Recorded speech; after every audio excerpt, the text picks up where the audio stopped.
Ours is a powerful nation, founded on faith and equality. Men and women came here, fleeing the oppression and poverty of the old world, seeking freedom, looking for a better chance in life in the new. Through the years, the urge for independence, personal and political, grew into the American spirit, a living force that is the foundation of our power today, an urge toward wider horizons that is still pushing on. Vigor of mind and body we owe to inheritance from the pioneers who carved the beginnings of our nation out of the wilderness with back-breaking toil, clearing farms, draining swamps, building their homes, mills, and towns. With Bible, axe, and plow, braving hardship and death, they settled the great Central Valley, and generation by generation pushed on across the trackless prairie, over the grasslands to the mountains, through the passes to the promised land. Following the star of freedom, they opened the way for the millions who poured in after them to settle the West, link the oceans with roads, and finally rails for the swift iron horse. And so was built for us a mighty nation, mightiest in the world, a productive power unequaled anywhere else, built up by free Americans for free Americans. Today, New Yorker and Californian, Midwest farmer, rancher of the great far West, Yankee fisherman, Southern tobacco grower, craftsman, and laborer, industrial worker, artist, men and women in all walks of life. We are shareholders in the greatest enterprise on earth, the United States of America, unlimited. Our strength, character of our people, young in heart, independent in thought and nature, skilled of hand, inventive, industrious, and creative. All these go into the shaping of an American out of this great melting pot of races and people. The highest class of skilled craftsmen has been developed by American labor and industry. American enterprise has harnessed fire and water, wind, sun, and soil to produce an abundance of everything. Giant turbines, generators, motors turn the wheels of production throughout the land. Factories seethe with steam, flare with flame, belch smoke and fuel, roar and strain, night and day, to produce more and more of the vital materials and the commodities of this industrial age. From the earliest dawn of civilization, commerce and trade have determined a nation's standard of living. Production and distribution are the backbone of commerce, providing the jobs and goods and services for the nation. In mass production, this nation has no equal. The automotive industry, the assembly line, turning out so many things so fast from interchangeable parts.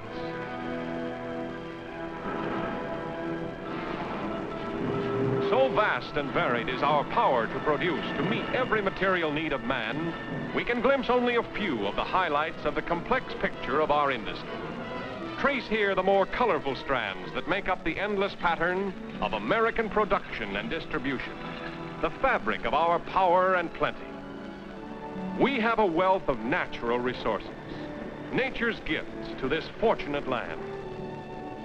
Out of mines, 70,000 of them comes coal, essential for an industrial nation, the source of so much of our power and strength. We mine more coal using more labor-saving devices like this coal cutter than any other people. This black treasure from the earth is blasted, crushed, transported, to supply power to transform raw materials into thousands of things of beauty and everyday use. Coal feeds the fires of industry, forging the riches of the nation with an inconceivable volume of searing heat to make steel, most useful of metals.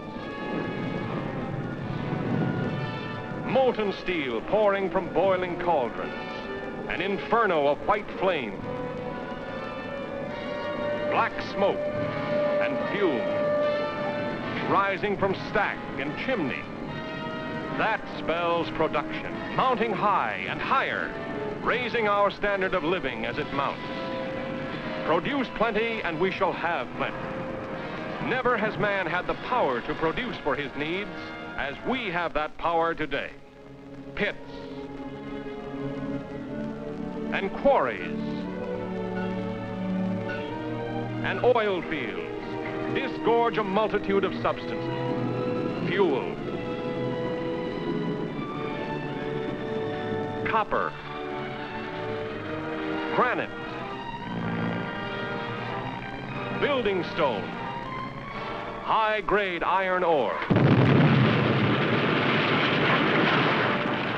We have dug deeply from the earth to replenish the nation and a world in need, as here in the largest open-pit mine in the world.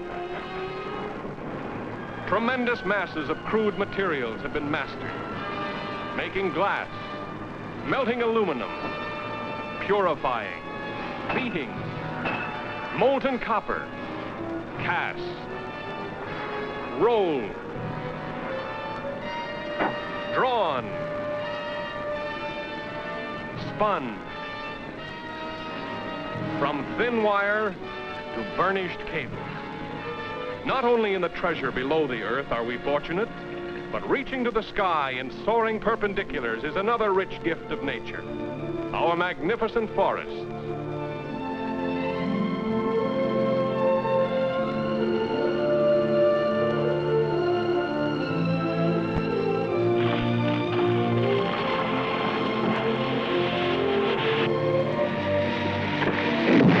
To enrich and beautify our land, we must plant another tree for every one we cut.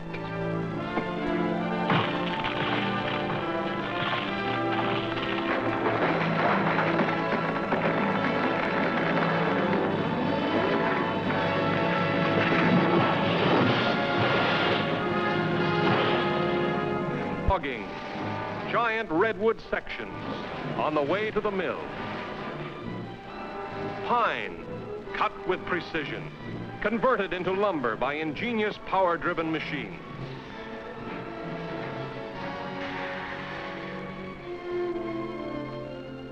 Lumber for American homes, countless uses. For pulpwood, millions of tons a year to be processed into the paper we use so lavishly. By still other intricate machinery, paper is invested with color and ink.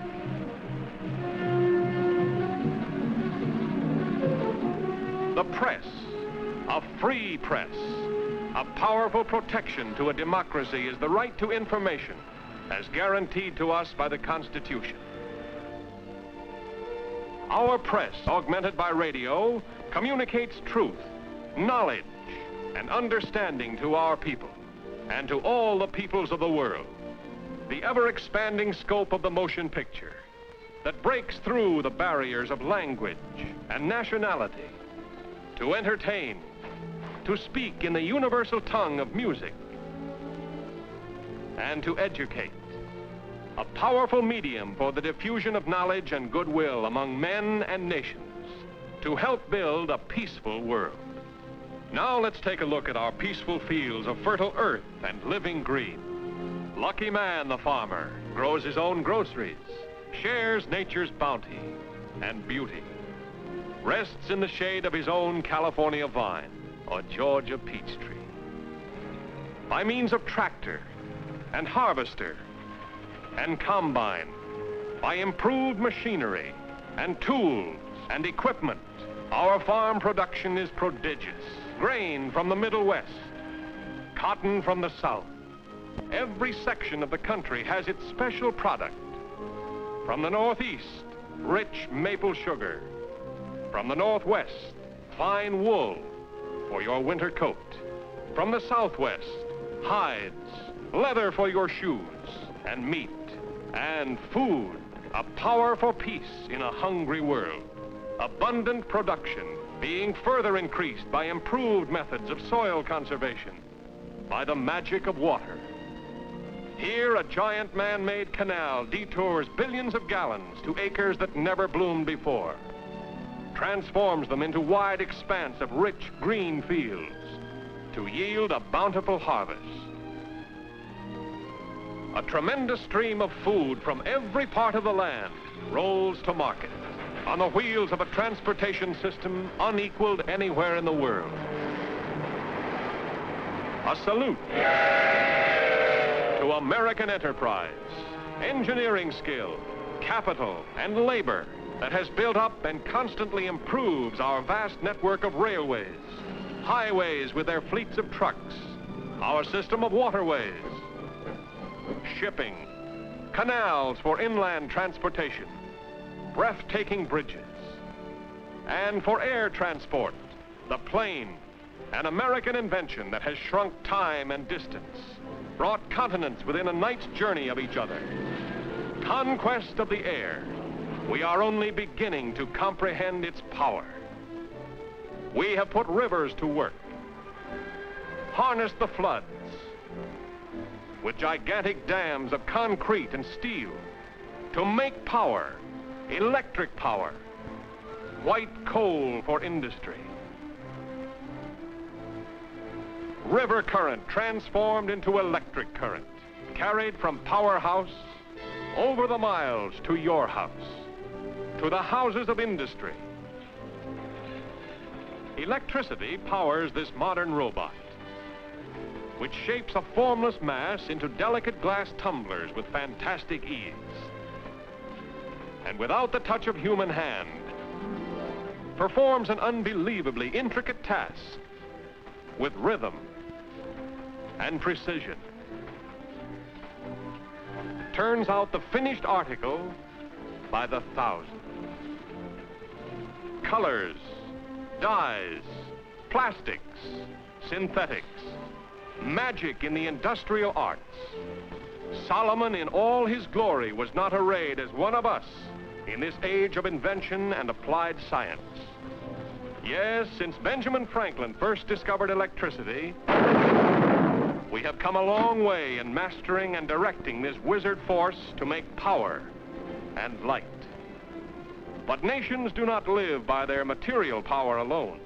Our basic principles of government, by the people, with liberty in law, our free institutions, faith in God and man. There is a real power behind the nation. Whether this American way of life, this last best hope of earth shall endure, is up to us. Farmer and mechanic, teacher, doctor, businessman, and banker. What are we doing to strengthen our great heritage? Today, the peace of the world depends on the stability of the United States. The nation's strength depends upon the wisdom, the work, and the thrift of the people.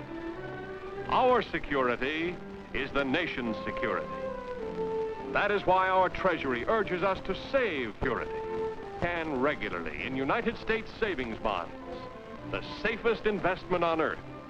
Our shares in the future strength and prosperity of America. The land we own, the land we love. What difference if I hail from north or south, or from the east or west? My